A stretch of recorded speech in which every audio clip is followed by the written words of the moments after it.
Yung rehearsal ko with Thea and Dasri, first si Thea, yun nahirapan talaga siya. Siya talaga yung hirap na hirap kasi syempre alam naman natin na wala siyang background for this genre. Actually, nakatutok lang ako for Thea. Kasi akala ko enjoy talaga siya pero hindi ko talaga alam na Nahirapan talaga pressure siya, siya. like legit. Kasi lately ang dami din niyang schedule. Tapos Hindi, tsaka hindi madali itong style. Kaya naman sabi ko nga sa ano talaga, sa'yo carry mo kasi may ano ka, may background ka ng contemporary. Eh ito wala talaga ni ano. loko.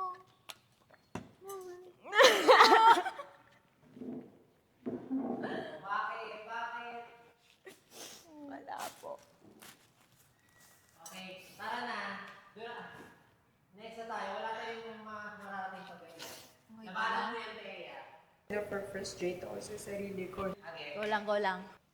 Hindi ka gagaling pagka puro ka iyak. Okay? Nabahala mo yan. 5, 6, 5, 6, 7, 8. And a 1, 2, 3, 4, and 5, extend. 7, 8. It's just hard. It's just hard for me. But I want to do my best. Because I want to show up for Ate Das and for Coach Maki. So, You're doing well naman. Kaya mo yan. Yeah, you're doing your Napag-aaral best. naman eh. Andito naman kami. Oo. And like, I mean, hindi ka namin pabayaan. Okay? Ako na bahala sa'yo. Kaya natin to. Laban lang, Laban okay? lang. Yung We lang, love okay? you. Okay lang yan, okay? Ayan yan. Kaya mo yan.